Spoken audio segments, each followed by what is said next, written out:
In this module, let us discuss some basic properties of adherent and limit points. So we immediately begin with a proposition.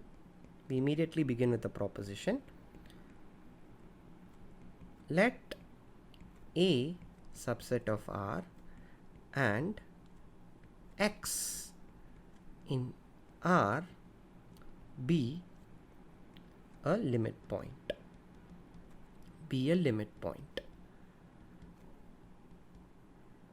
Then B X R intersect A set minus X is non-empty for all R in R. What this is saying is, if you take a limit point of the set A, then whatever small open ball around that limit point that you take, there is a point in A that intersects this ball, and that point is not X. That means you can always find a point in A that gets as close to X as you desire, but that point is not X itself. That is captured by saying that for each R, you can find a point that is there in this set. Okay. Proof.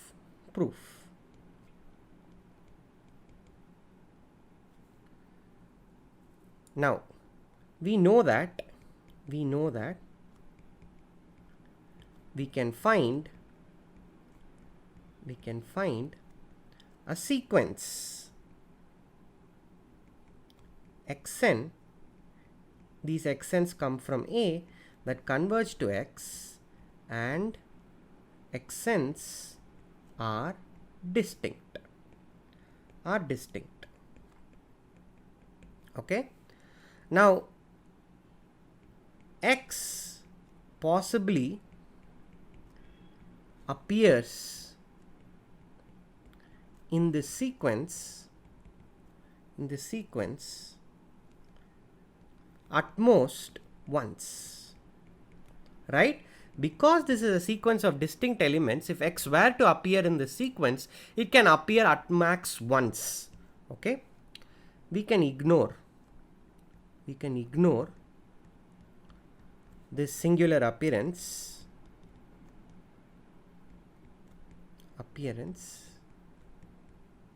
and assume xn is not equal to X for all n. Okay. So what I am essentially doing is I am going to remove that one appearance and construct a subsequence and reindex the subsequence and so on. I don't want to belabor the point. I will just ignore this element X and assume that the sequence xn does not contain the element X at all. It never appears in the sequence. Okay. Fix R greater than 0. Because xn converges to X, we can find nr in the natural numbers such that X nr is an element of B XR. This is just one of the equivalent ways of formulating sequences, convergence of sequences, the neighborhood or the open topological formulation that we dealt with. For sufficiently large n, the terms of the sequence must in fact all be in this ball. I will not be able to find just one nr.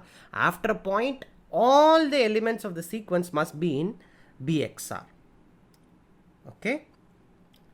Hence, XNR is an element of BXR intersect A set minus X, right? Because this XNR cannot be the element X, simply because we have assumed that the sequence Xn does not contain the point X as any of its terms. Okay, well, not only is this proposition true, the converse of this proposition is also true, which I am going to leave as a nice exercise in sequences. Exercise, show the converse of the above proposition. The converse says that if for each r in R we can find a point in Bxr intersect A minus x, then x must be a limit point of the set A. Okay. Now, in some sense, limit points seem to be points for which terms in the set A get arbitrarily close to A, but not just terms in the set A, terms in the set A excluding this point. Okay. Now, another exercise for you. Formulate a similar proposition, formulate and prove a similar proposition for adherent points.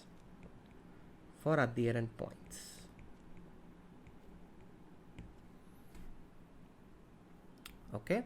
Well, let me just give a hint. Only thing that will happen is you don't have to do set minus x. Okay. Now, all this motivates the following definition.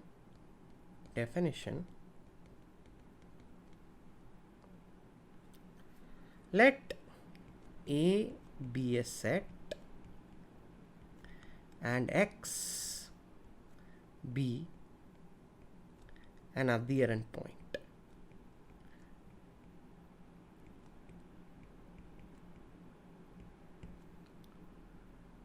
If x is not a limit point,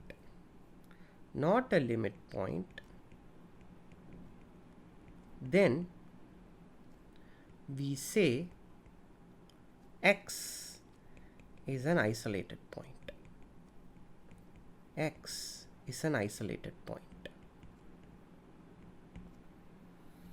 Okay. So, an isolated point is an adherent point that is not a limit point. Well, how can a point be a isolated point? Well, let's look at an example. Look at again the real line and look at this set. I'm just taking an open set AB. Then I'm taking another point C somewhere far away. Okay. Now we already know that the set of adherent points is going to be the closed set AB union this single point C. And we already know that the set of limit points is going to be this closed set AB. So this point C is going to be an isolated point.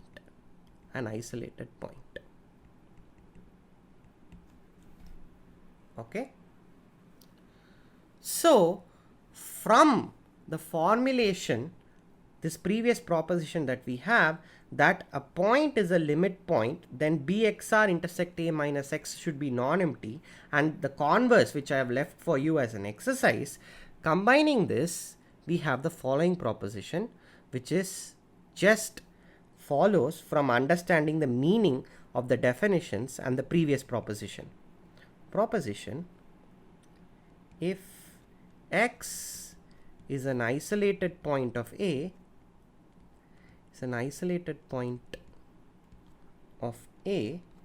then first of all, x must be in A. You cannot have an isolated point of A that is not an element of A. This is simply not the case for limit points. You could have limit points that are not elements of the set A. Second, for some r greater than 0, Bxr intersect A is just the set with x. right?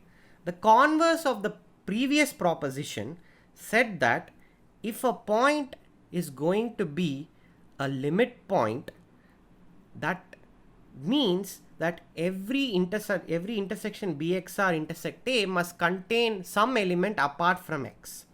The converse means that whenever it is the case that you have a point such that every such intersection is non-empty as in contains an element apart from x, then that point must be a limit point. But here bxr intersect a is just the set with x. For some r greater than 0, we must have this. Proof. The proof is very easy. Since x is not a limit point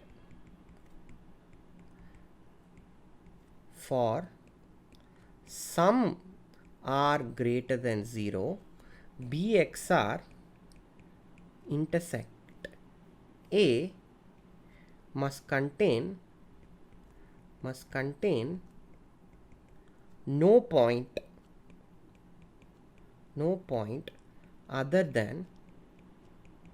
other than possibly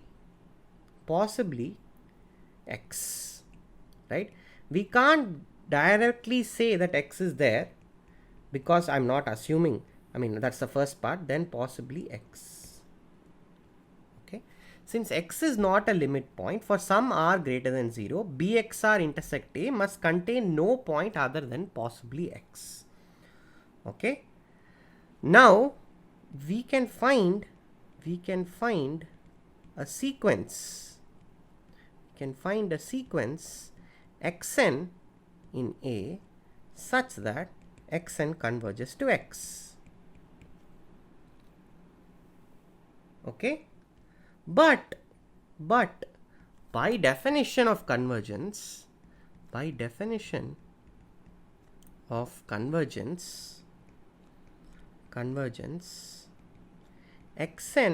is in bxr for large n. The only way this is possible is,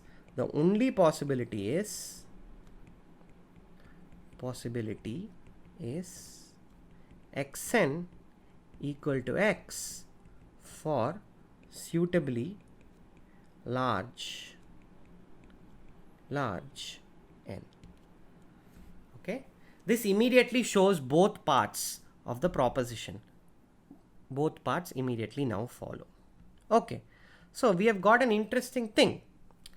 An adherent point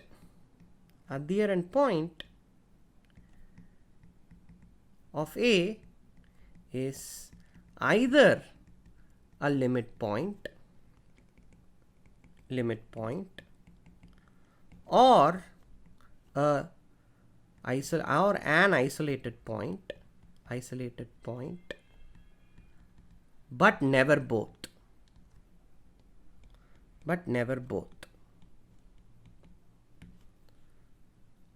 Okay, so here are some basic properties of adherent and limit points. In the next module, we will see basic properties of open and closed sets. This is a course on real analysis, and you have just watched a module on basic properties of limit and adherent points.